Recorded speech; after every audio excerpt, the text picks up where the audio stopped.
Oke, untuk tips kali ini kita akan bahas tentang membuat template clean architecture. Teman-teman bisa menggunakan extension DevOps Clean Architecture dari Velib JDA Office. Tinggal install dulu. Sini teman-teman bisa lihat gambar-gambarannya tentang fiturnya. Dimulai dari folder lib, terus ada API, ada common, ada core, ada DI atau dependency injection, ada fitur, dan fitur sampel misalkan, dan fitur yang lainnya. Kayak gitu. Oke, kalau sudah install, di sini project awalnya kayak gini, cuman main aja. Teman-teman bisa klik kanan di lib, nanti bakal kedetek di sini ada default apps, create project struktur, dan ada new feature. Karena kita mulai dari awal, jadi kita bisa mulai dari yang project strukturnya. Klik di sini, nah nanti otomatis di generate sama extension default apps clean architecture-nya. Yaitu di sini ada API, ada folder common, ada folder core, ada folder DI atau dependency injection, ada fitur, dan sebagainya. Sekarang kita coba lihat isi-isinya. Di API di sini kosong, teman-teman bisa masukkan kayak konstan tentang API, misalkan bisa juga API key, bisa juga tentang eh, static variable tentang hostnya atau server nama servernya, kayak gitu bisa. Terus selain di API bisa juga disimpannya di bagian command atau misalkan di API teman-teman cuman kayak nambahin kayak spesifikasi-spesifikasi tentang API itu kayak gimana aksesnya. Di sini misalkan ada fcolor untuk bikin teman-teman color custom, terus ada fruits untuk bikin routing dynamic berdasarkan name root atau declarative routing management. Terus di sini ada app text style kalau teman-teman pengen bikin sendiri text stylenya. Jadi nanti teman-teman nggak harus istilahnya imperatif tekstil. Jadi tekstilnya itu disimpan di widget yang diperlukan. Tapi teman-teman bisa deklarasikan dulu di sini, bikin template-templatenya, terus nanti tinggal panggil menggunakan variabel. Ada ftheme, teman-teman bisa di sini bisa simpan untuk tema-tema, misalkan dibagi dua, misalkan teman-teman bisa bikin tema untuk cerah, tema gelap. Ada image source, di sini teman-teman bisa bikin kayak lokal atau aset image yang disimpan di project sini atau disimpan di aplikasi di dalam bentuk variabel gitu. Atau teman-teman bisa bikin kayak link API buat image, bisa simpan di image source, atau bisa juga sebetulnya di folder API. Lanjut ke folder core. Di folder core, di sini ada template-template tentang istilahnya tentang efektif atau efisiensi membuat kodenya. Jadi membuat kode implementasi clean architecture-nya bisa lebih ringkas lagi. Teman-teman bisa dibikin template sendiri gitu. Kalau API Common Core DI dan lain sebagainya itu template yang umumnya, tapi kalau teman-teman pengen bikin template sendiri-sendiri, nanti template-nya itu teman-teman bisa bikin atau disimpan di dalam core. Misalkan template error. Misalkan teman-teman bikin template error tentang not found exception atau teman-teman bisa bikin tentang error unauthenticated exception dan lain sebagainya. Di sini platform untuk kebutuhan platform bisa juga setting di sini. Terus use case, nanti teman-teman bisa bikin template use case-nya kayak gimana. Apakah ada return kayak gini, apakah ada return-nya itu disamakan saja atau kayak gimana. Biasanya dibikin template di dalam core bagian folder use case. DI di sini tempat menyimpan dependency injection. Untuk nyimpan dependency injection, teman-teman bisa dipecah-pecah tergantung fitur, misalkan dependency injection untuk fitur anu, dependency injection untuk fitur anu, atau bisa bikin satu file nanti misalkan application injection. Nah, nanti application injection ini yang mana isinya adalah keseluruhan dari injeksi untuk segala fitur nanti dipanggil di main. Kayak gitu, atau dipisahkan boleh. Tapi rata-rata dibikin satu file aja. Selanjutnya ke yang utamanya, yaitu features. Fitur di sini ada banyak. Nah, di sini dicontohkan ada satu sampel. Teman-teman kalau misalkan mau bikin dari awal, boleh sampel ini dihapus. Misalkan kita hapus dulu ya, delete, bikin dari awal lagi di fiturnya, klik kanan, ada default apps new feature. Klik di sini, teman-teman boleh lagi bikin kayak sebelumnya sampel, enter, nanti otomatis dibikinkan kayak gini, sampel. Terus di sampel ini dibagi 3 layer. Ada data, ada domain, ada presentation. Yang paling di layer atas atau yang paling inti itu adalah domain.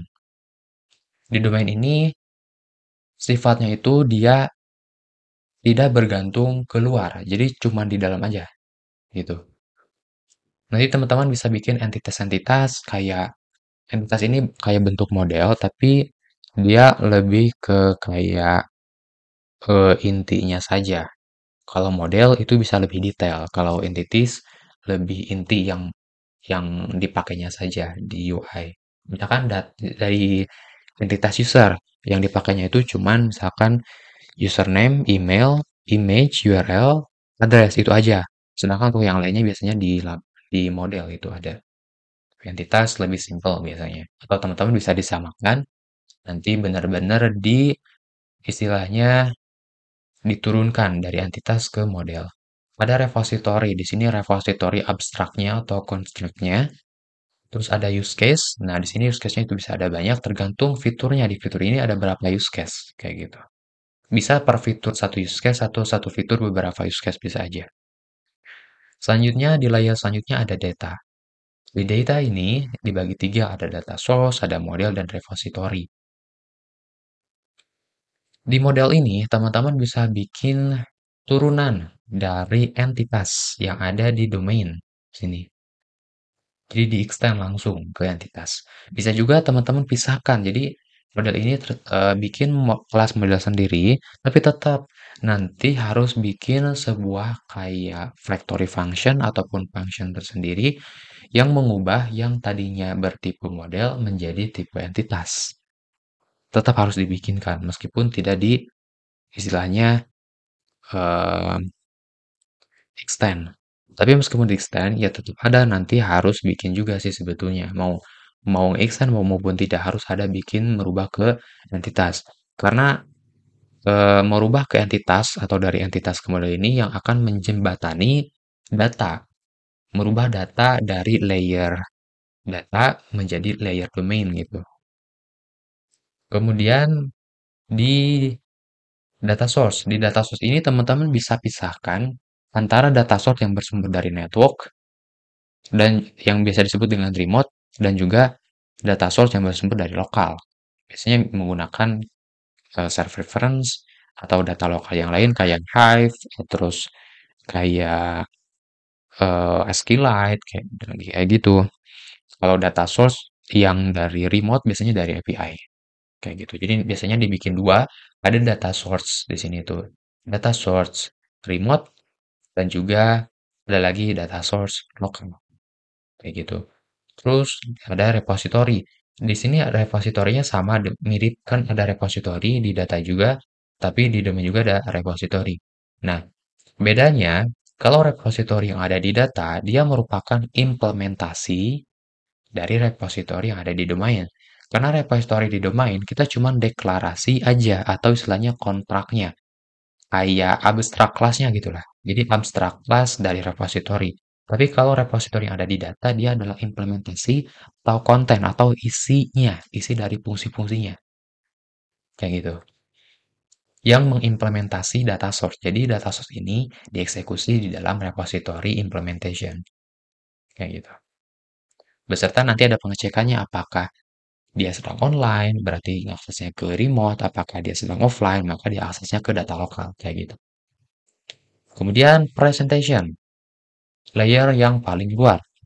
Di presentation ini ada yang utamanya itu ada dua, yaitu kalau di sini ada blog. Blog itu teman-teman bisa sebut sebagai controllernya, bisa juga disebut sebagai apa ya, presenternya. Kalau teman-teman kenal dengan arsitektur MPC, MPP, MPPM, kan ada sebutan presenter, ada sebutan controller, kayak gitu. Nah, kayak gitunya lah blog ini. Berperan sebagai untuk handle state manajemennya.